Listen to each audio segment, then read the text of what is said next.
Behold, it's Natalia. Let's go find some monkeys, shall we? Would you say sex is like riding a bicycle? Nothing gets me going like Christmas and wigs. Let's check out this show. I remember the first creature I beheld. He was a squirrel. His name was Kevin. I heard you need a DNA sample.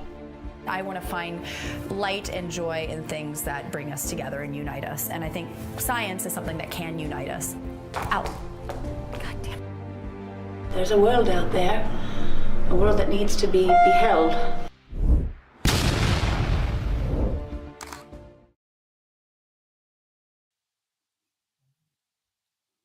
Behold, and welcome back to another episode of Survival of the Filthiest.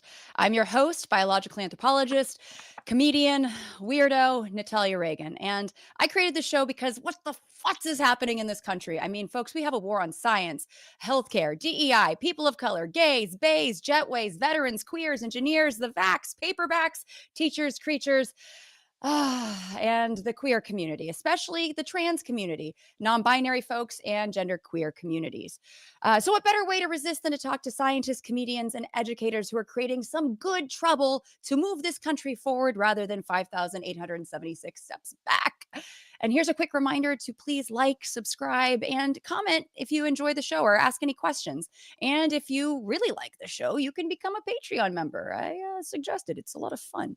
And today we're going to be talking about the spectrum of biological sex, something that is not new, something that scientists have known that sex does not fit into neat binary categories for decades. But now with the rise of trans visibility, everyone claims to be a biologist. And unfortunately, many of them have a non-existent education in biology. And honestly, that's not their fault. Humans love to put things in boxes. This is where I'm going to go through my slides. Hold on one second. This is a work in progress, folks. We like to, if I want to piss people off on Twitter, you know what you do? I'm going to dead name Twitter. I'm sorry, but all you got to say is sex and gender are not the same, and neither are binary, and the firestorm begins. But folks, sex is on a spectrum. But the thing is, people love to put ourselves in boxes, neat little categories that help us understand the world. I mean, we're like cats. Just don't open this box. We all know how that ends in 7. Not a good time. But we like to think in binaries, right versus wrong, Dems versus Republicans, which is now getting closer to right versus wrong, the gatekeeper and the keymaster, and male and female. But we know that it's not that simple, not at all. And just real quickly, I want to talk about the differences between sex and gender. Today, we're going to be talking about biological sex, but we're going to hedge into gender because humans are a cultural species, and gender is culturally defined and constructed, and it is how somebody identifies, and it is also a spectrum. And sex is often described as biological, and we're going to talk about different ways it has been described in the past. The 3G model, which includes looking at one's genitals, gonads, and genes. And I'm so excited to talk to Agustín about this. But yes, it's not binary. And in fact, experts say anywhere between 1 and 1.7% of the population aren't born. They are born outside the typical binary system. That is about 80 million people around the world. So to say that, it's just a few folks, first of all, it's a few folks. Why do you care? But second of all, it's not just a few folks. It is a lot. And there we go. And why does this matter? It matters because in 2025, we have 859 bills just in this year alone have been proposed, anti-trans bills, and 83 have already been passed. So this is something that needs to be taught in schools early on, and everybody needs to know this information.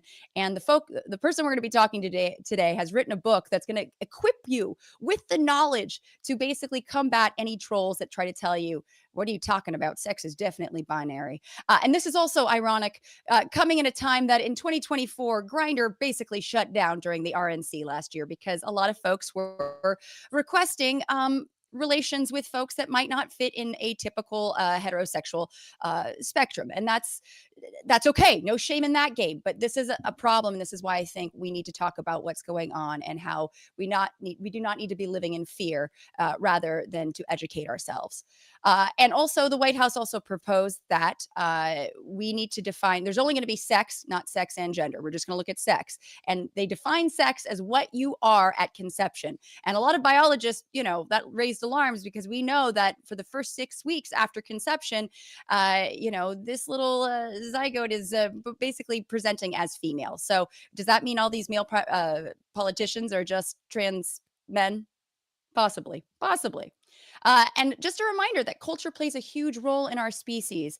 And that is why when we hear these folks that are saying, where are all the masculine men at? You hear that cry across TikTok, Twitter, Instagram, all these very conservative men yelling about masculine men, the ones that could wrestle a bear or perhaps even this bear and win. I'd say they're definitely winning. Personally, I say they're definitely winning. Or they'll say, why aren't we like our forefathers? And I think, did we have the same forefathers? Because let's look at George Washington on the $1 bill. Okay, first of all, look at those rosy cheeks, that freshly curled wig, and a low pony with a velveteen tie. That man in the background is definitely winding up to slap him on the keister. No shame in that game. Oh, wow. Is that a John Hancock in your pants? Or are you just happy to see me? Those are his tightly fitting pants, his capri pants. George Washington was really putting it on. And a man at his side to tend to all his needs. And speaking of needs, look at those knee-high boots. So again, what is considered masculine and feminine? Oh, yeah, they said that he had wood in his teeth. I think he just had wood in his teeth. That might be a little too much, going a little far, put it out there. But George Washington really does challenge this idea of present masculine looks, right? And I want to remind you that short kings are where high heels came from. High heels were made for short kings. So again, what is considered masculine and feminine has changed through the ages. And if you're going to have issues with trans or drag performers, you need to take it up with nature, because this right here was the original OG trans icon right here. This is the original drag king. This is a peacock, of course. So folks, I'm very excited to talk to the wonderful Agustín Fuentes, who has a new book out called Sex is a Spectrum, the biological limits of the binary, excuse me. And I want to say a couple things about the wonderful Agustín Fuentes, because he is somebody that I've looked up for years. I met him in 2010 at the AABAs, the Biological Anthropology meetings. He's an anthropologist who his research focuses on biosocial, delving into the entanglement of biological systems with the social and cultural lives of humans, our ancestors, and a few other animals with whom humanity shares close relations, from chasing monkeys in jungles and cities, to exploring the lives of our evolutionary ancestors, to examining human health, behavior, and diversity across the globe. Professor Fuentes is interested in both the big questions and the small details of what makes humans our close and our close relations tick. Earning his BA and BS in anthropology and zoology and his MA and PhD in anthropology from UC Berkeley, he has conducted research across 4 continents, multiple species, and 2 million years of human history. And I just want to go through a couple of his books, and you need to buy them. He's written Why We Behave, Race, Monogamy, and Other Lies They Told You, The Creative Spark, and now Sex is a Spectrum, the biological limits of the binary. I got it. Please, people of the internet, welcome Dr. Agustín Fuentes of Princeton University. Welcome. How are you? Hey, I'm great. That's a fantastic intro. I'm super excited to be here. I am so excited to have you. The book is amazing. It is so necessary and of its time and so relevant right now. And just a quick question about your background. What made you want to become an anthropologist? I know you was a primatologist first, but you cover everything. Yeah, one of the crazy things is that really before I even, was a freshman or even actually a sophomore in college, I didn't really know anthropology was a thing. And then I ended up taking a couple classes and realizing that there was something that can study people, can study our evolution, can study our biology, can study our health, can study different cultures across the planet, can study monkeys, can look at bones, can look at all this different kind of stuff. And I was like, wait a minute. I could do this, and here I am. Here you are. Well, I mean, you've written so many books that have debunked myths about and misconceptions about human behavior and morphology. Why this book now? What made you want to talk about the biological limits of the binary? Well, I mean, you already sort of said it in the beginning. Look, right now, the issue of sex, of gender, of how people navigate the world, how we live in the world is blowing up. It's hugely important. Everyone, every single human being is in a body, is in a culture, is in a life.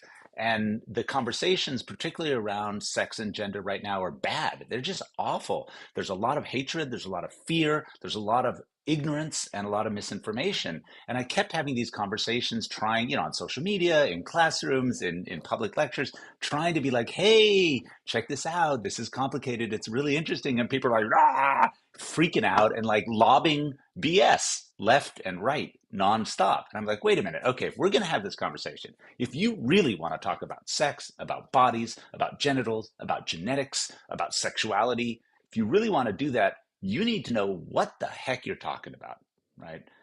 You need to know what are bodies, what is sex, what is biology, what is the sets of biological processes in the body associated with sex, what is gender, and how do humans do all this, and how does everything else do this? So I wrote a book that basically takes us from the beginning, right? In the beginning. So chapter 1 starts, in the beginning, there was no sex, because there wasn't. Sex hadn't evolved yet.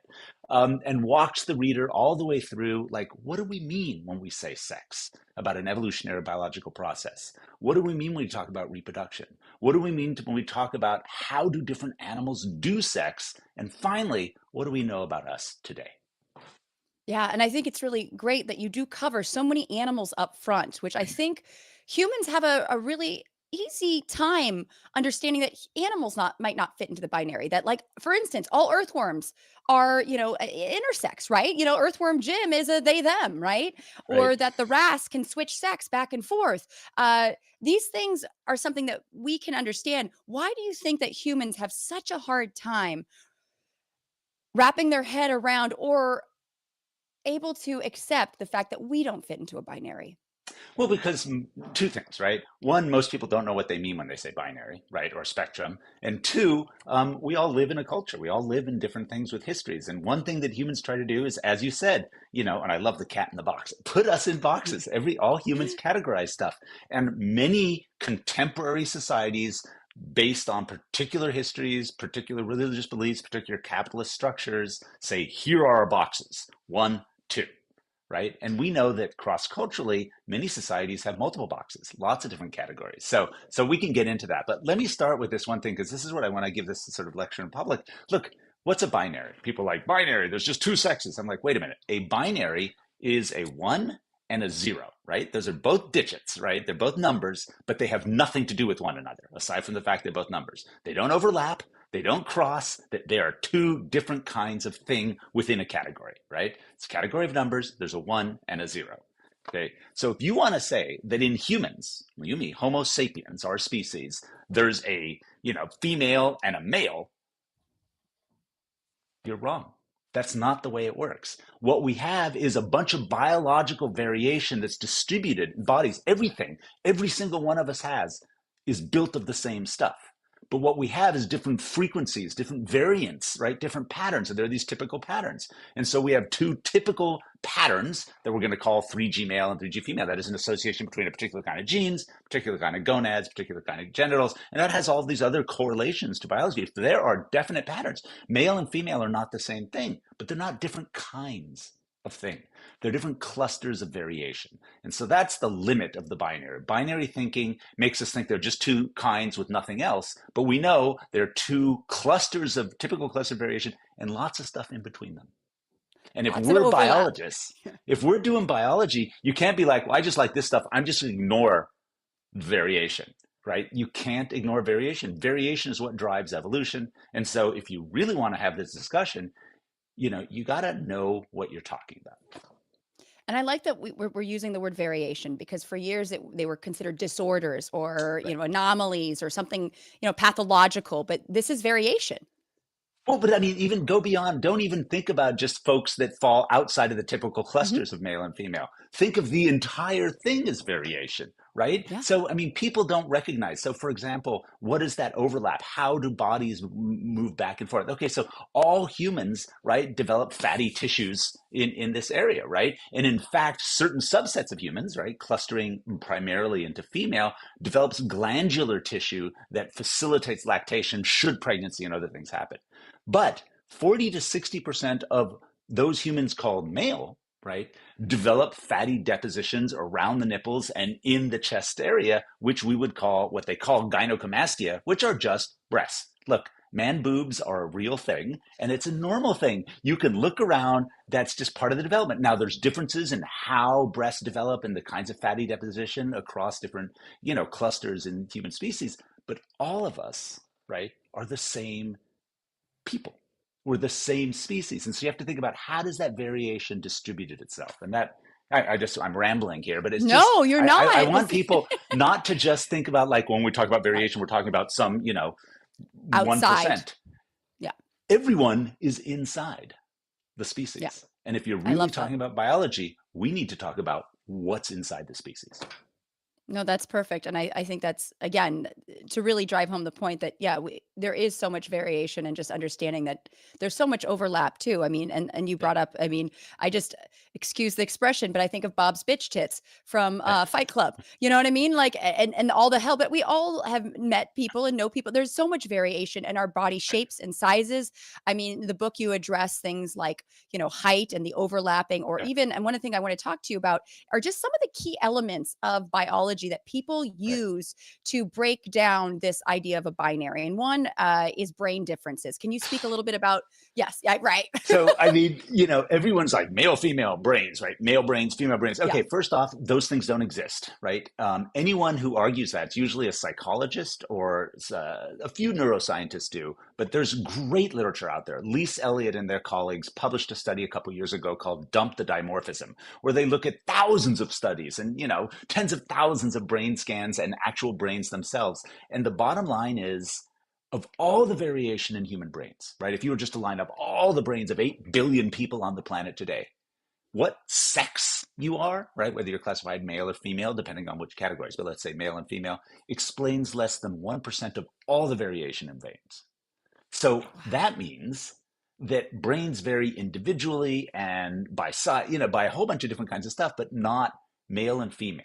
That's not the way it works. Now, what's really interesting, so if I was holding a bunch of brains here, you couldn't tell what they were. On average, humans with bigger bodies have bigger brains. Duh, but that's because your brain is bigger. And there's a couple other little tweaks and patterns. But what's really interesting is that if you take a bunch of 7-year-olds, right, from across whatever range of gender spectrum you want, you don't find a particular pattern in their brain.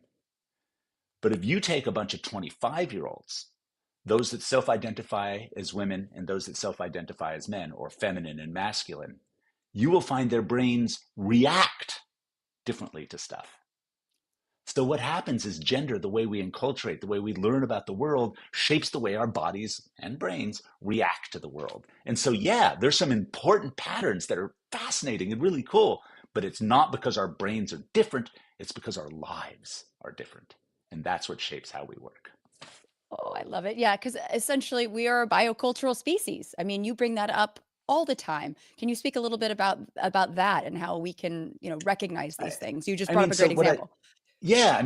So like biocultural, and this is the one thing, we can talk about other species, and I think there's some real complexities, but humans from before we are born, right, while we're developing in the womb, the behavior of our mother, the behavior of the people around her, the kind of context she's in, stresses and whatnot, the kind of food she has access to, the kind of social supports he has, actually affects the way we develop biologically and physiologically. Once we're out in the world, those things continue, right?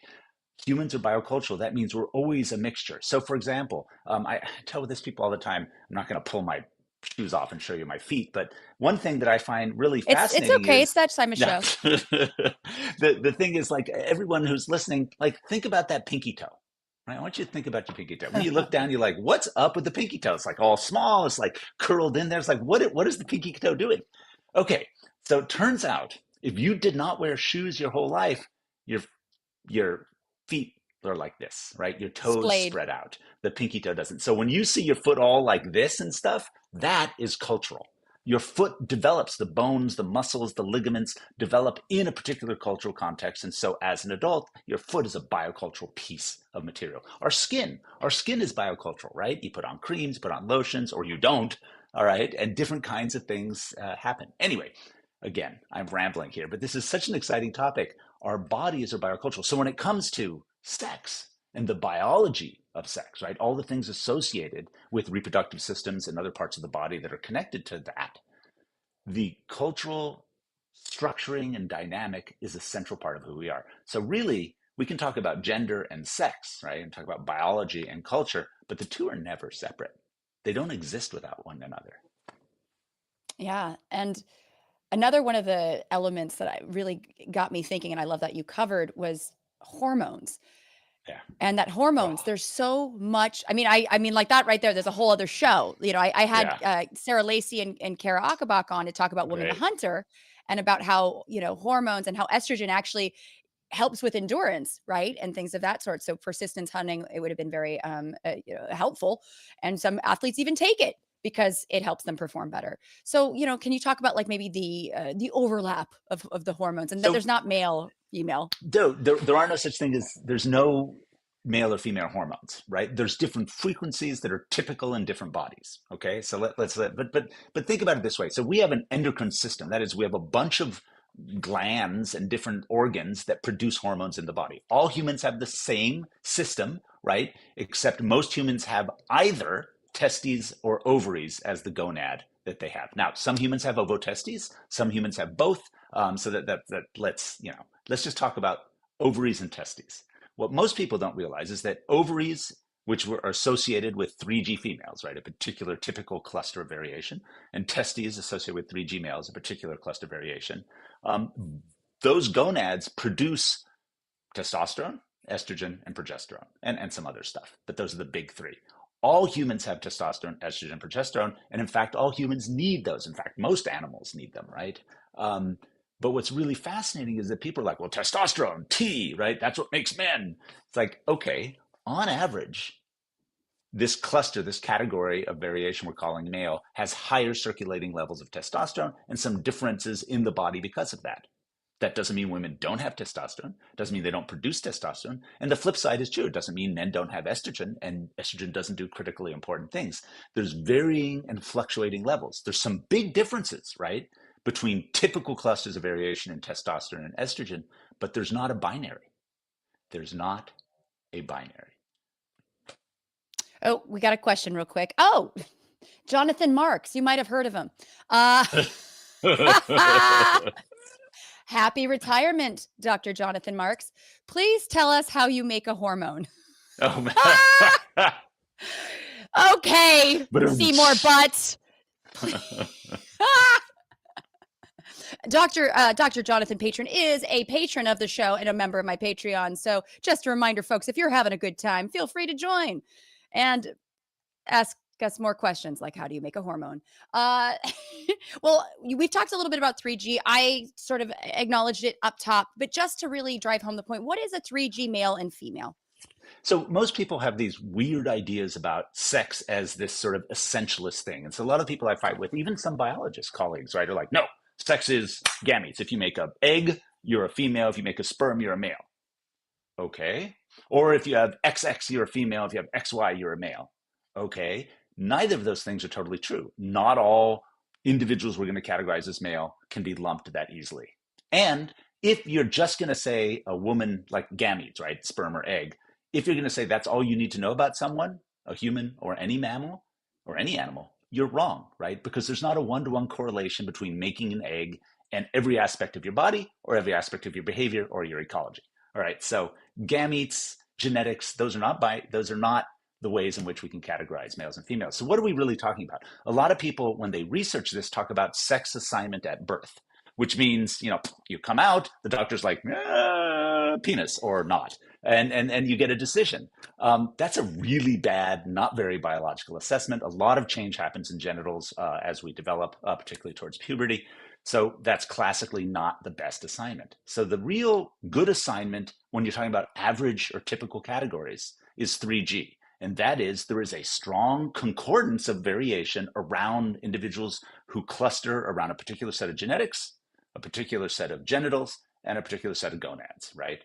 So a male 3G has testes and penis, is XY, testes, penis and scrotum, and XY. A female 3G has vagina and labia, clitoris, ovaries, and is XX. Now, why I use 3G categories is they are not essentialist. It's not like there's just one way to be. They are varied in the 3Gs themselves, and there are individuals that don't fit into 3G categories. There are many individual humans, you can point this out, at least 80 million, if not more, that don't neatly fit. There's in fact probably a lot more, and most of the folks who do that don't know it because there's huge variation in bodies. So anyways, that was just a ridiculously long ramble, but I hope it made No, some sense. it was great. No, everything, this is, again, I really do wish, and I want people to watch this, and I want this to be a source for people can come to and become equipped with the knowledge to go out and talk to others, because I really do think that, you know, people that are probably going to watch this, let's be real, are people that are probably already a little in the know, or they're angry and watching. But there are those people that might not have the information to back it up. And there's, you know, the idea of an ideal informant. Yeah. People Yeah. are more apt Yeah. to believe someone who's like you, right? We talked about it last week on the show with data science, Andrea Jones-Roy. And, you know, if you're an ally and you want to go out, it shouldn't be our trans brothers and sisters and anyone in between that are having to do all the work. So I really, this is wonderful. That's all to say. Thank you. Yeah. And this is no, but this is all, it's about everyone. And that's what I keep trying to, like, people are like, oh, it's, you know, it's about one. This is about all of us, all of us. And this is what I ask people to do when I sort of talk about this in a big auditorium or something with a ton of people. I'm like, okay, how do you feel about your own body? Don't share, just introspect. How do you feel about your own body? And how do you think about your body in comparison to other bodies? Variation. There's differences. There's patterns. Every single person, I'm sure, in every audience that I speak to knows folks who don't fit cleanly into the sort of categories we have of male or female, or the genders of men and women. There's lots of variation there, and individuals themselves may feel that they have some weird variant on that. And so part of this is to get people to recognize, dude, that's totally cool. That's the way we are. There's a lot of variation. There is not one way. It's not having like genitals. Oh my God. If you porn is not a good example of what genitals look like in humanity, right? There's a selection, there's folk.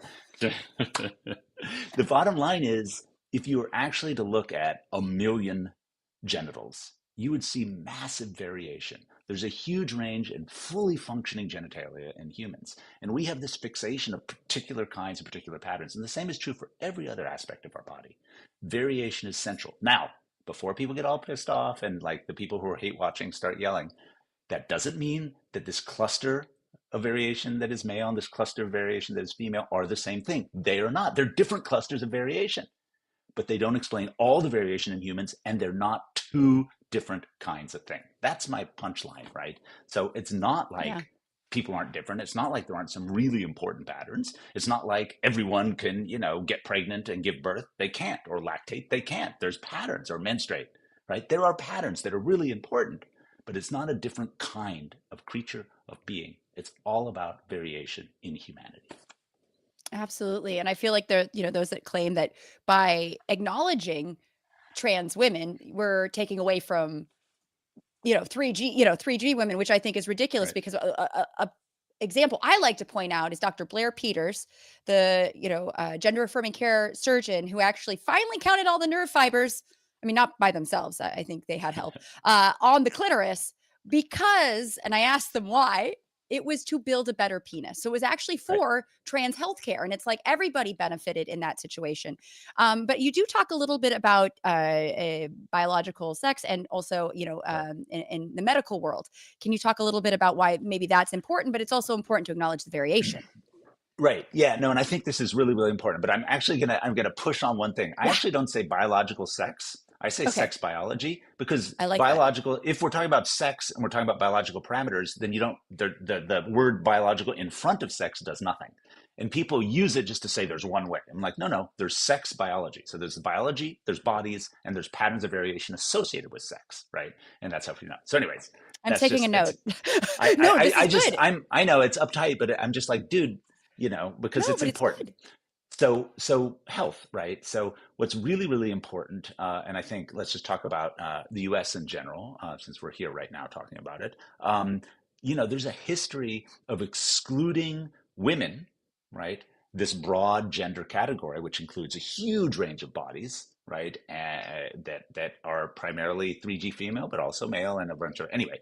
there's a huge history of exclusion of women from medical investigation and study. And that's well known and well documented. So a lot of people are like, well, but then you have to include women in studies. Yes, absolutely. But the problem of just doing that, right? You must do that. But of just doing that is then most medical research is like, okay, we have a population of 100 individuals. All right, well, we have two kinds. We have the females and the males. So let's study them as if they're different. And lo and behold, we miss a lot of stuff that's actually not dependent on biological variation associated with sex. That's actually dependent on other things, but because we start immediately. So for example, if you were to study, let's say, psychological disorders with the intent of finding the part of the brain that is associated with them, if you divide your study population first into male and female before you ask the questions, you're going to see some patterns that don't exist because you've artificially divided brains into clusters that do not represent brain biology. Does that make sense? And I mean, this is the same thing as too with pharmaceuticals and absolutely. there's that great research out of the Gender Sci Lab on Zolpidem, right? The Ambien, the drug where, first of all, they did all this sort of tests on men, and then there was having some issues with it with women. So they're like, well, we're just going to cut the dose by half because women are smaller than men. But that then ended up not really working well in women. That is, the Ambien was not doing what it was supposed to do. And it turns out that Ambien is not related necessarily to sex. It's probably related to some uptake and some issues on the receptors that are associated with testosterone, but not necessarily associated with just high levels of testosterone. And so, in fact, a really good study of what's going on with many drugs shows it's not just about body size, or it's not just about sort of hormone differences. There might be actually some pattern differences in humans that don't necessarily map to sex that are what's going on. And if you always divide up male and female to start with, you're going to miss all of the possible discoveries. One more example, right? We know that men are on average taller than women, right? On average, but there's about a 78% overlap. So if you actually use height to sort of, I'm just going to use height to identify people in the United States, you're going to be wrong 7 out of 10 times.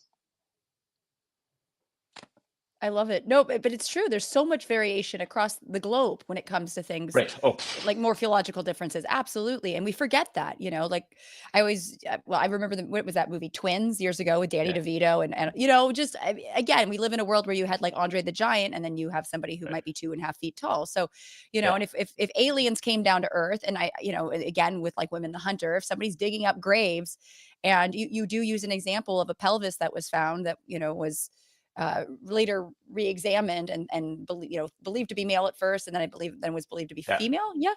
And these things happen. It's hard to we do this all the time. Like there's a whole like industry of like people reassessing skeletons, famous Vikings, and whatever was buried with a sword must be a guy. No, it's not a guy, probably, or at least the bones don't tell us it's. So I think this is, but here's the problem, right? You talked about this early on. People have contemporary lenses of gender. We believe the world is a certain way. We believe men and women are certain ways, and we look into the past and we see that same stuff.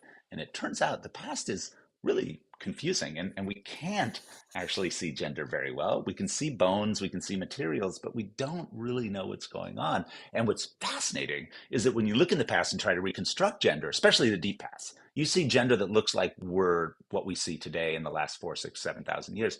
But you go back 20, 30, 40, 100,000 years, 200,000 years, and you're not seeing the same patterns. Doesn't mean gender wasn't there. Just means it's clearly not identical to what it is today. God, it's fascinating. I mean, and just even like just the assumptions about division of labor, what that would have looked like, and understand, we really do foist these very Western ideas that are often, I mean, only a few hundred years old in some cases, onto groups of people that lived, sometimes hundreds of thousands of years ago, or even 30,000 years ago. Yeah, so, I mean, the division of labor is there, right? We see probably that's a good way, like human ancestors are pretty smart. They figured we're here, right? So they figured some way out to make it. And, they were, didn't have big teeth or fangs or horns. They just, were sort of naked and a little bit of hair and not much, some rocks and sticks, but they had each other. So they figured stuff out. But what's really cool about that is that when we look at these patterns and we look at bodies and things like that, we see that a lot of these bodies don't fit the patterns we see today. So for example, in a lot of populations today, we see divisions of labor, strongly between what we're calling men and women, right?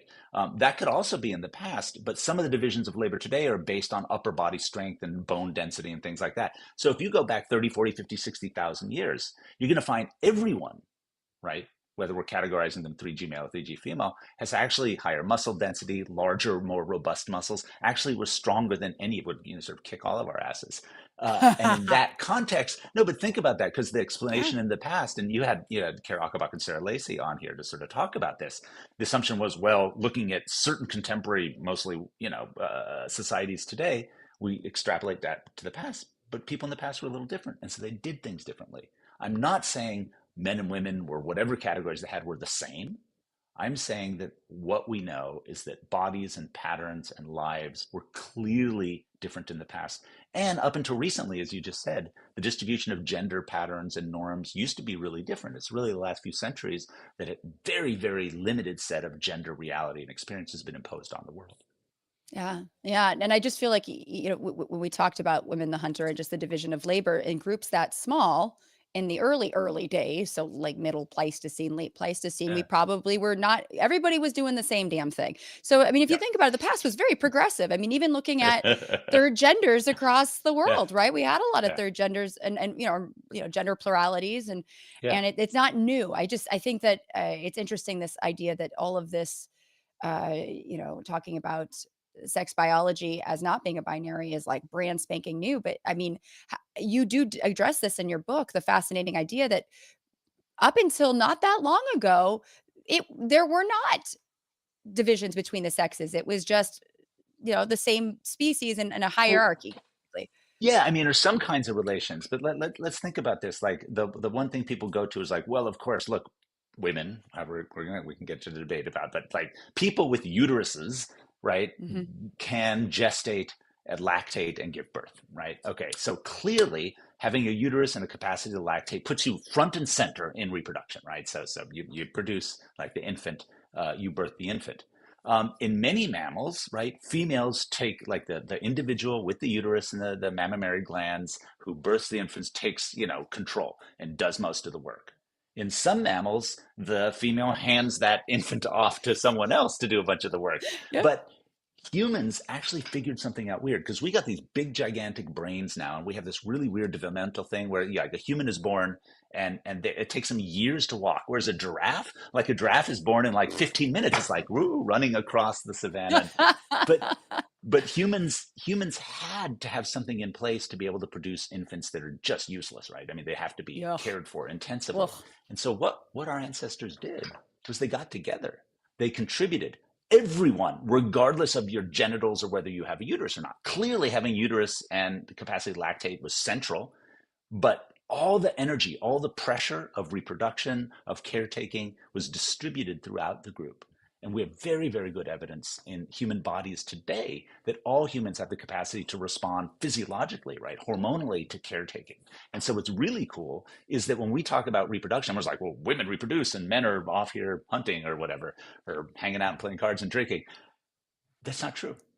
Humans never would have made it if that was the case. What we have is a really interesting sort of cooperative biocultural reproductive system. And understanding that pushes against this basic idea of like, well, there's one natural way to be a family, or there's one way to sort of have kids and raise them. We know that's not true. There are many ways, many, many successful ways, and human families are amazing. Oh, I love the variation of the modern family too. I mean, my Yeah. goodness. And I know that I mean, even legally, there's a lot of work being done to ensure their rights, because in a time during this administration, you got to ensure that, both, no matter how you do your family, whether it's two dads, two moms, or if there's three of you, I don't know, whatever, but like the village raises a family is such a beautiful phenomenon. And I remember watching a howler monkey give birth, like one does in Costa Rica, while TAing primate field school for Katie McKinnon. Shout out to you, my love. But yeah, I watched this howler monkey just kind of pull out the baby, sit there for like, I don't know, an hour, probably eat the placenta or lick it or whatever, Right. and then like go about her day. But Yeah. we're so altricial, like Yeah. useless, like gelatinous Yeah. sacks of beans and sand. That's what human babies are like. And they face the other way. So you need help. It's a whole thing. It's a production. Working in the film industry, it's like, like it's a production, Yeah. and everybody's got to chip in. And so, yes, Right. I sometimes joke, half joke in my classes that like agriculture ruined everything, or just putting down roots, just all of a sudden having strict divisions of labor. Men did the outside work, women did more of the, caretaking and things of that sort. Uh, I mean, do you think that really, obviously that was 12,000, Neolithic revolution, Right. 11,000, 12,000 years ago. How do you think that has influenced? Well, I mean, generally, you're right. Like, so that sets up new ways to be human, right? So really, Yeah. in the last 10,000 years, we've set up a whole bunch of new ways, many of them restrictions, other than facilitations, right? Technology has expanded a lot, which allows us to do so. But what happens, I think is really important, is not all humans became agricultural or sedentary, which is actually really cool, Mhm. because we always forget that tons and tons of humans are like, no, we're going to be over here. But a lot of those societies that did become sort of agricultural and sedentary did develop sort of more extreme gender differences, or different sort of social roles, different hierarchies, surplus of goods, but some didn't. And that's the thing you never get taught. They're like, oh, this is the way, because everyone looks at like, 5 different famous Middle Eastern societies of 5 to 7,000 years ago. Across the entire planet, humans did this stuff, settling down or not settling down, growing plants or not growing plants, domesticating animals, dividing up gender roles or not, dividing up hierarchies, making surplus, developing money. Tons and tons of different ways. There's so many successful ways to be human. And what happened is we've like limited it. I mean, in some ways, and here I'll get a little political, this is like the current administration trying to say there's no history, just this history. That's sort of already happened in a lot of the education. And people are like, Yeah. no, there's all this stuff in the past, but we're just going to talk about these 3 famous examples or these kinds of contexts. And I think scientifically, that's a problem, because when we reduce our understanding of the actual variation in human history and in human bodies, we reduce the ability to understand why we are the way we are and how we are the way we are. Oh God, absolutely. I don't know, just what you were saying reminded me of, the whole Sarah Hrdy and the many fathers hypothesis of sort of concealed ovulation, that this idea that, human women are unique, and the fact that you don't know if we're ovulating. Well, maybe you do. Maybe, maybe you do a little bit if you know your person, your uterus having person well enough. Right.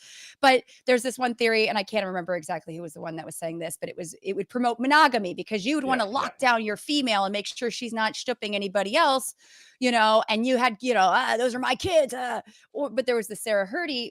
I think that, well, the more feminist critique, but the more Right. I think logical, because like you said, humans have so many different ways of doing sex, doing life, doing Right. reproduction. Not everybody's monogamous, right? Yeah. And it doesn't No, always, no, no. not at all. Yeah. But no, but we could be, many people are very socially monogamous and might not be sexually monogamous. I mean, there's a whole bunch of range. It's Monogamish. funny that you bring it up. Yeah, yeah, monogamish. Yeah. No, but you bring this up. I think that's really because there's a bunch of dudes, usually older dudes, not always, who are like, oh, monogamy evolved in this kind of way. Males provision females and females reproduce and this. And it's like, when you actually look at the data, that's not even true in monogamous societies. There's much more complexity. There's a lot of things going on. The bottom line is that humans are very dynamic when it comes to creating families, to raising children, to living in social groups. And again, I just want to be very, very clear. I am not saying there's no differences. I'm not saying the gender roles of men and women are the same. I'm not saying males and females are the same. I'm saying, what is the variation out there? How do we understand this? And I would say a spectrum that is a range of stuff with typical clusters is a much better way to understand our bodies, our histories, and our contemporary lives than the notion of a binary. The binary is wrong, and it just gets us in these bad places where like there's only one way to be X, right? Or one way to Yeah. be Y. And that's just not true, right? I think the binary even just harms people who totally commit to it, because then they are like, oh, my body doesn't quite fit. Like, no, you're Yeah. just part of the variation of being human. Oh, I think, and that's so much more beautiful and so much more interesting. How boring is a binary? And I mean, honestly, Yeah. like, uh, I feel like the world is so much more beautiful, magical, interesting than what we give it credit for. That science, I think, is always constantly, good science changes as you Yeah. gather more data. We Yeah. find more stuff out, and I think that's also a huge problem with how science might be being taught in elementary school, Right. that I'd say that science is more of a verb. It's a process. It's not a Yeah. noun. It's Yep. always changing. And unfortunately, I think that was a big problem with COVID, because by the Yeah. time a pandemic rolls around and they're getting new information, it's like it's blowing their noodle, because they think that science is like religion and it's static. But just understanding that as we're gathering more data, and I think that's so much more interesting to understand that the world doesn't fit into neat little categories. But Yeah. I think, I mean, do you think that, I mean, this is getting kind of into the psychology of it, of why humans might be adverse to, I mean, like you already mentioned that they might not understand the binary, but even if they do you think that there's pushback because of fear, because of maybe it's a Yeah. mirror to themselves and they don't want to be that? I mean, there's a lot of questions.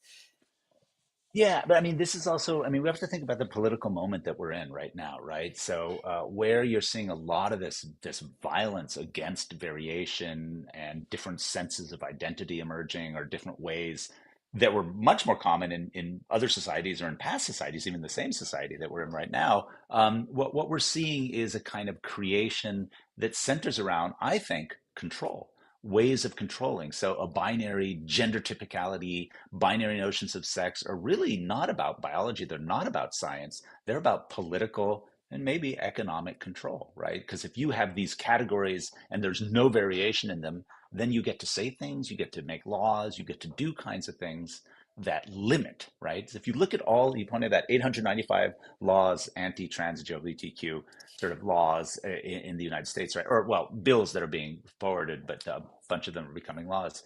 None of those are for expanding rights. All of those Yeah. laws based on the binary are for reducing rights. And my question is, and you asked this earlier, when you reduce sort of people's rights to be themselves in a different kind of context, well, what does that do? It's one thing if someone's sort of self is running around trying to hit people on the head with a hammer, right? If being someone's self is just navigating the incredibly complex biocultural reality of what human identity is like, what human sexuality is like, and what human bodies are like, if you want to constrain that and say that there's only two ways to be effectively human, you're just lying, and you're doing it on purpose because you want to control people. Oh God. Thank you. That was so perfect. And agreed. I think control is, whether it's, women's reproductive rights, whether it's trans community, LGBTQIA. I mean, it is about, you know, people of color. It's about control. And I do feel like sometimes it's like, I don't want to say last dying gasp, because I feel like I don't want to jinx it, but I feel like it's a One gasp can hope. of the Yeah, patriarchy, the white supremacy. yeah. We won't wade into race, because that's a whole nother episode, which you also cover so beautifully. But we're wading into a time where the white people are no longer going to be a majority, and that, you would think they would be a little bit nicer to the people who are going to be possibly the majority. But yeah, I mean, it's almost like a last dying gasp of the patriarchy Well, to, well, because there's a couple centuries of particular kinds of control that are getting harder and harder to manifest, and that's why we're seeing a move towards authoritarian structures and things like that. And that's a much larger conversation. But I think you're right, right? There's the world is changing, and people who don't want to see change happen are freaking out. There's a great question: yes. Yeah. is as opposed to Claude Levi-Strauss, a famous anthropologist, who argued that binary thought, right, is fundamental, that humans are always dualists, right? This is the way we think of the world. I actually don't think that's totally true. I think contemporary Western tradition has been heavily influenced by a particular philosophical and theological set of frames, so that we, right, let's talk about the United States, but really the sort of general Western world and sort of growing world, because of the economic and political influence, has this notion of right or wrong, black or white. But what's really interesting is that scientists shouldn't have that. Biologists, like people talking about when you're talking about biology, if you're like it's yes or no, always black or white, it's one state or the other, like almost nothing in biology occurs in that way. And so to think that binary is just a way our brains work, I suggest that's probably not true, because there's pretty good evidence that there's very, very strong cultural and sort of historical framings around binaries. Some societies do it in different ways. I think one thing that does, and that Levi Strauss was sort of right about, is that it is actually easy. Humans love to categorize, and there's a fixed number of categories that we want to work with.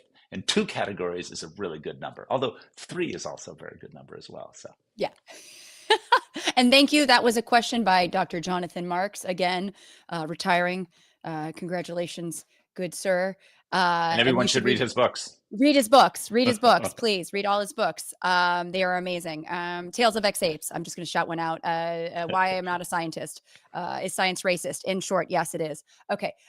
Moving on. No, but again, we were talking about just the visibility and trying to control people.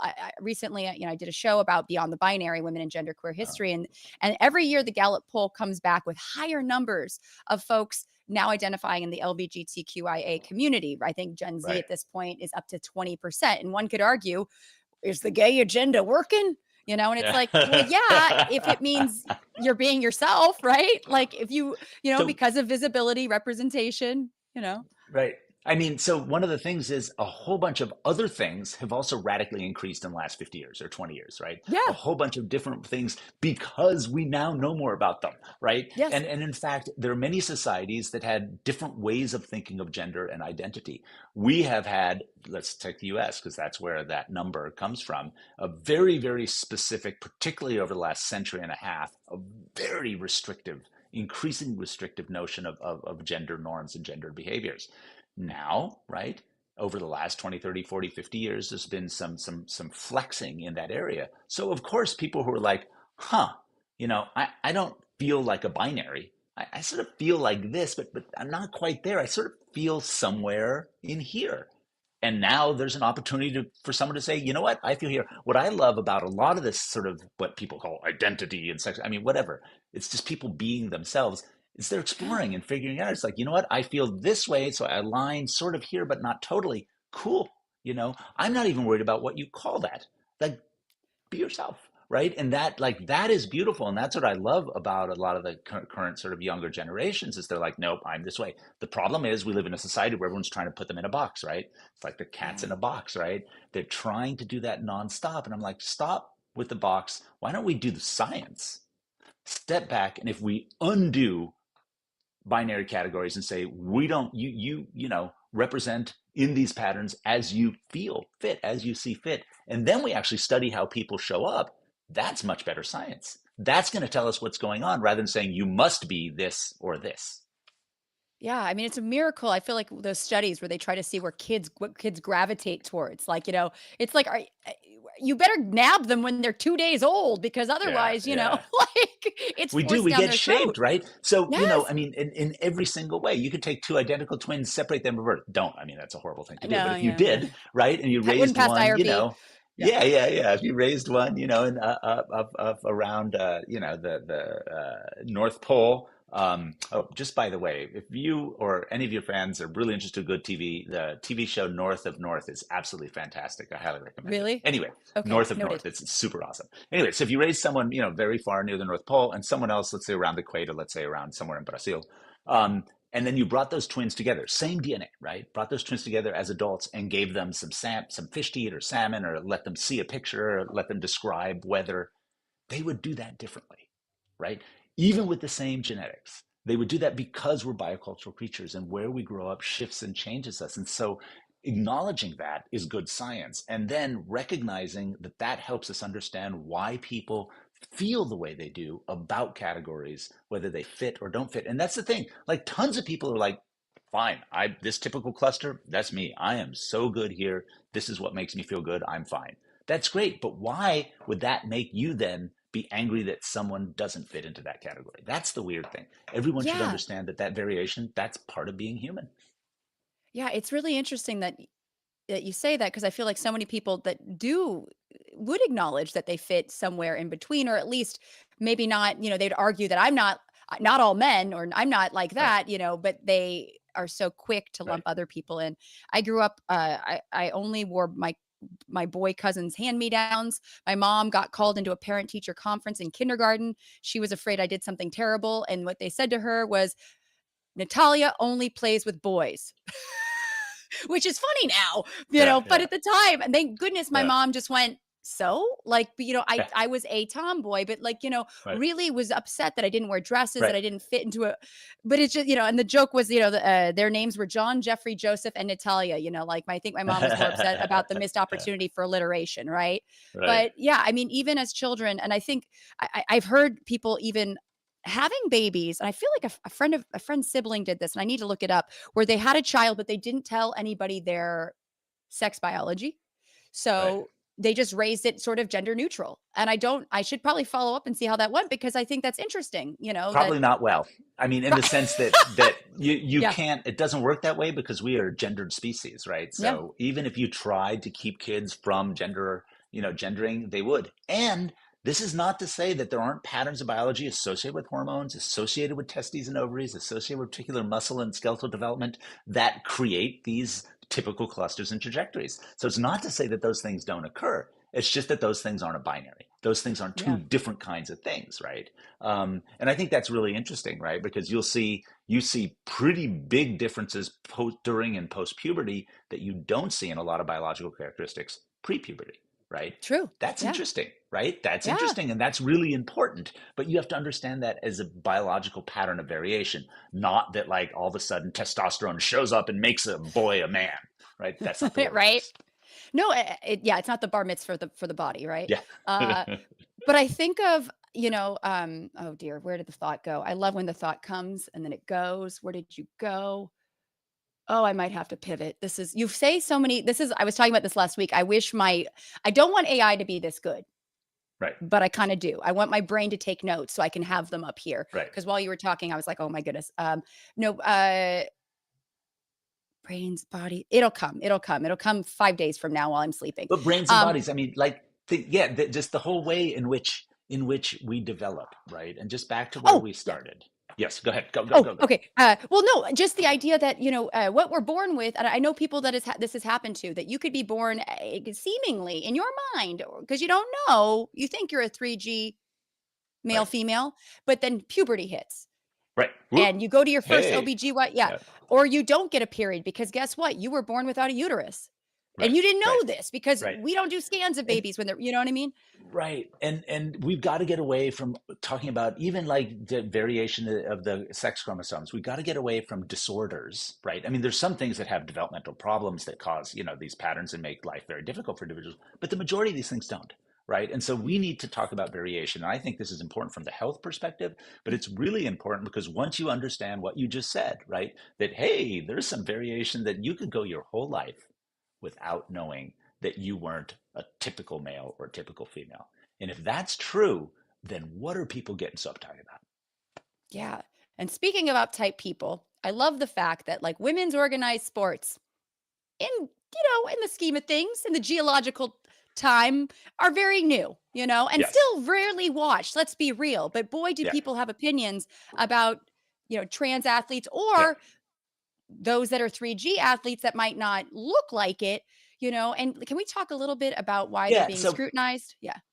let's get into because there's the biology of intersex athletes, and then there's biology and discussion and patterns around and the politics around trans athletes. But before we do that, I think what's so important to point out is that, look, if all these people who are screaming about it, if they're really interested in supporting women in sports, then fund women's sports equitably as they do men's sports. Start from very young, make sure all the programs are equitable, make sure you get the same kind of training, make use of the same kind of funding. Then after, like, once you're fighting for that, then you want to talk to me about this other stuff, great. But Yes. until you actually support women, I don't want to hear. Okay.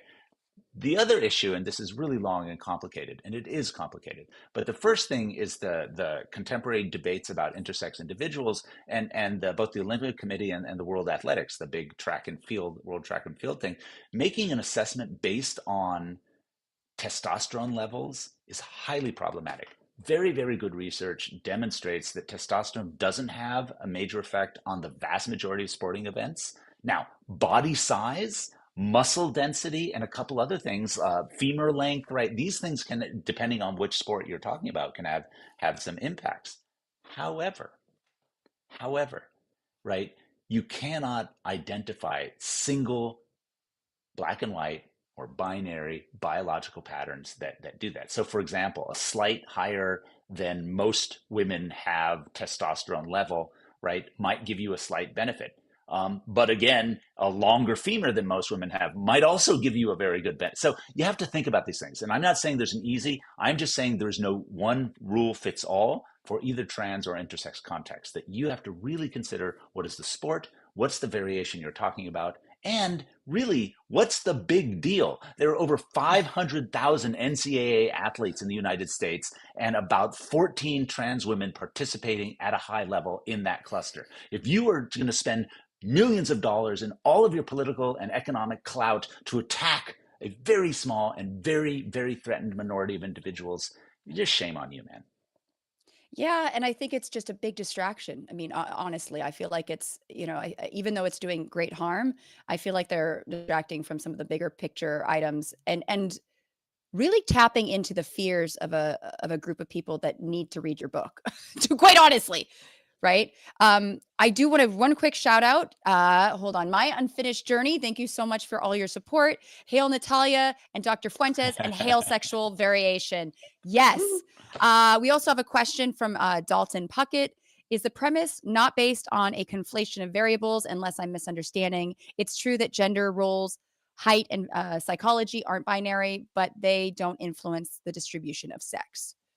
Well, it depends on how you're defining sex, right? What is the definition of sex here? I'm using the 3G definition because that's an actually biologically measurable definition. I'm not using definition of gametes because it doesn't really tell you anything. Like if someone produces, if you say all that matters about a definition is an egg, whether you produce egg or sperm, that really doesn't tell you enough to do good science. I use the 3G gametes, gonads, and genes because those are typical clusters. And so my point here is that actually those are distributed on a spectrum. Those are not distributed in a binary fashion, right? If you look at gonads come in two typical patterns, ovaries and testes. We have ovotestes. You also have different differential distribution of the tissues within ovaries or testes to overlap with one another, produce some of the same hormones or not. So you just don't have a binary. And that's my point. Not that they're the same. Not that sex is the same. Not that there aren't males and females, but that males and females are clusters of typical variation, not essential binary realities. God, you speak in the most beautiful sound bites. No, I no, it was perfect. Everything, because honestly, and this is a big question for you. How do we move forward? I wish everybody got this education in elementary school. How do we get it out there? What are your suggestions? You hit the nail on the head. One thing, teach biology better, teach anthropology, like talk about human variation early on in education systems, right? Everyone should know, sex ed, where they're trying to get rid of all the time. Don't make it sex ed. In basic class, talk about reproduction, right? Reproductive biology is really interesting. You don't even have to talk about humans. You can talk about turtles, turtle reproduction. So turtle sex is determined by the temperature of the sand in which the eggs are laid, not the genetics. That's fascinating. There's a whole species or cluster of whiptail fence lizards, right, where there are no males, only females, and they've figured it out. Anyway, the bottom line is biology is just awesome. It's complicated, it's wondrous, amazing, and magical. And teaching biology early on, giving folks understanding of what biological patterns are, what typical patterns are, right? That when you say male or female, know what you're talking about. You're not talking about an egg or a sperm. You're talking about a cluster variation that has particular patterns and contexts and behaviors and physiologies. And if we just started early on talking about biology and anthropology, or at least talking about society, like don't lie to kids. Tell them things are complicated. Stuff is messed up. Here's a little bit of history. Those two things would get us really, really far. God, yeah, complication, nuance is a tough one too. Sometimes with the internet, people have a hard time. Yeah, and the whiptail lizards, man. They don't need no man because they don't have one. And just fascinating. And that's why I think it's so funny that humans will gladly accept that. But it's hard sometimes to accept that our own species could have such cool variation. I have to ask you, because I ask everybody, what is the filthiest thing you've done in the name of science? A couple things, but you're one a very clear primatologist, is so. carry about 35 pounds of monkey shit internationally in a suitcase with me on the plane. What species, sir? A couple different species, actually. And this was Wow. well Oh, before when you could do this. You cannot do this anymore. This was like 30 something years ago. So oh my this was God. this was like, no, I really, because I was like doing samples, collected a bunch of pieces, and I had the permits, just take it on the plane with you, put it in the overhead. Yeah, it was like, I mean, That's it's so dried and cool. whatever, so in tubes, but that was, those days are gone, and they should be. I should not have been carrying a suitcase full of monkey shit on an airplane. I mean, who amongst us hasn't, right? Yeah, You know? sure. No, but I mean, this is the thing. Primatologists have a really shitty job, quite literally in so many ways. But that means we did our job well because we got our samples. Right. Yep. No, and I think what you said about education, this is why it's so frustrating. I make a lot of videos about animal reproduction, and they Right. oftentimes get shadow banned, taken Right. down. I got community guideline violated for having a naked bonobo in one of my videos, and it's just like that. And There again, are it's nothing but naked bonobos. Augustine, they should be wearing pants. Oh my God. Yeah, it's ridiculous. But no, I really Yeah. do wish that people had a better idea and hopefully, again, yeah, making it as normalized as possible. I know that I do a lot of stuff with the clit. Yeah. And people are But like, I why are mean, you bringing up the kids, but clitoris? They should know about it. yeah, I think a lot of people should know about it. I think Yeah. and most people don't, actually. Most people don't. And most people don't have any idea of, the fact that the clitoris and the penis develop from the same tubercle, right? This is the same stuff going. Anyway, that's why you can study the nerve endings in the clitoris and learn a lot about the penis. Same vascular system as well. So anyway, the thing, and just to drive this home again, if you taught this stuff to 7, 8, 9, and 10-year-olds, which people freak out about, they would learn biology, they'd be more secure about their own bodies and their own lives, and they'd pay attention. Like if you talk about turtle sex and like stuff like that, kids will pay attention. This is like they're really, it's how do you not trick people, but entice people into understanding real complex things about the world. You provide them with good education and good opportunity, and that's all we can do. Yeah, accidental learning, where it's like in the case of this, come for the turtle stacks, stay for the science lesson. You know what I mean? Like that, whatever gets these kids excited. But like that's true, whatever. Like we're going to talk about something crazy and wild, but it's also can it be applicable for their own bodies? Because I think that's a Yeah. huge problem too. Is body positivity. I mean, that's Yeah. something that I think is Oof. really I mean, that's here. I mean, we don't have time to go into, but that whole yeah. thing. Let me just one thing that I talk about in the book. There's this weird thing in some contemporary societies, our society, for example, about hair. Right, hair distribution across human bodies is highly variable, and the actual definition of hirsutism, right, too much hair, is more hair than is typical for a woman in this body. And I'm like, what does that even mean? That's not the way it works. Across the human species, there's huge variation in hair covering, in location of hair stuff, and what's going on. So if you're going to make a definition of a problem by there's just more hair than I would like on this woman, that's not biology. It's not science. And also by not understanding what typical variation looks like across our species, people feel bad about themselves because they don't fit some socially constructed idea of what it means to be a man or a woman. And that's messed up. So biology actually comes to the rescue there and is like, dude, check it out. Here we go. Yeah, I mean, you're talking to a woman who's had laser hair removal on pretty much every inch of her body that's not her head. I'm not my eyebrows. I'm not even kidding. And Augustine, this is a fun story. Had it done, I don't even know, 6, 7 times on my legs. Still get tons of hair, and it's hilarious because they like realize I have multiple follicles. I'm that hairy. The point being, I thought there was something desperately wrong. I started shaving my legs in like 5th grade. Again, I wish I had read your book. I wish there was an acceptance that bodies are different. Bodies have variation, and that is okay. Yeah. So Yeah. thank you so much. Where can folks find you? Don't go Folks to can his find me house. on Blue Sky. Yeah, right. No. You can read my stuff. You can find me on Blue Sky, right? Anthro Fuentes, both on Blue Sky and still on Twitter. But I don't know why I'm still there. I mean, and I don't pay attention. I'm actually on Facebook and Instagram, but I don't really use them. But I will look every now and then. But most importantly, I'm giving talks on the East Coast and West Coast over the next few months. Look on my Blue Sky or Twitter feeds, and I'll announce where they're happening. I publish stuff. There's a nice piece coming out in the magazine Natural History next week, probably. I'll have something out in New Scientist before too long, and a few other just essays around the same topic. And again, and I want to acknowledge Dalton Puckett here, who's making some comments on the side. Look, this is really important to discuss. I can't answer the questions right now because we don't have time. I got to go, but this is the way to sort of get conversations going. People have to not be afraid to ask questions when they don't know. They have to be not afraid to say, hey, this is what I think, this is what I believe. How come these things don't fit together? How do we figure it out? The more we talk about this stuff with actual data and information and knowledge, the better we're going to be in our heads, in our lives, and with each other. And right now, we really need to be good with one another. We need some compassion, some empathy, and some just caring to spread around, because it's just in too short supply at the moment. Oh, Augustine, you're the best, honestly. And your book reflects that. There's a lot of compassion in your book. There's not an ounce of you should know this. You come at it from a place of, I'm here to help. I'm here to educate.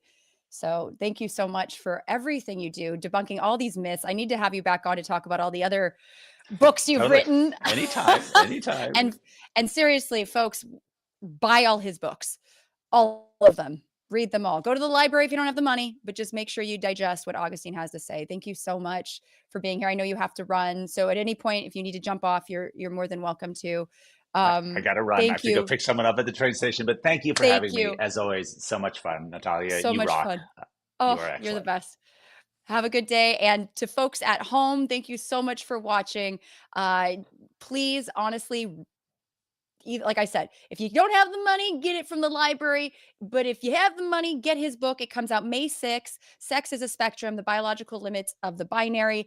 It really is a very well written, compassionate book that really breaks down everything you need to know. So you can come with the facts if somebody tries to talk to you, say an uncle that might be transphobic. You have, in your back pocket, the facts that you might need and the fun stories about turtle sex. You want that. Okay, so folks, thanks so much. Please like, subscribe, and if you had a good time, please consider joining my Patreon. It would be very appreciated. It helps me make all my Scicomm content, including the show, which I love doing. This has been so much fun. And the biggest, baddest thank you to, I always call him Dr. Peter de Tucker, my producer in the Netherlands. We lekker that. And I want to thank my Patreons right now, my patrons. Hold on one second. And next week, by the way, it's going to be a surprise guest because I'll be on the road. So tune back in shortly for that. Okay, patrons, I would like to thank Daniel Wynn, Claude Allen, Tom Skullbeard, Tori Yates, or Redding Maley. I'm going to see him this weekend. Dana Logan, Michael Z. Weinstock, David Leitner, James Hudspeth, Anthony Zana, Tom Berman, Jen Beverstock, Scott Froschauer, JSB, Jeff Cohen, Andrea Bloom, and Dr. Jonathan Marks, who's retiring soon, and Kelly Frazier. Also, Michael Clanton, thank you so much for joining this week. That meant so much to me. And everybody, until next week, stay extra, extra filthy.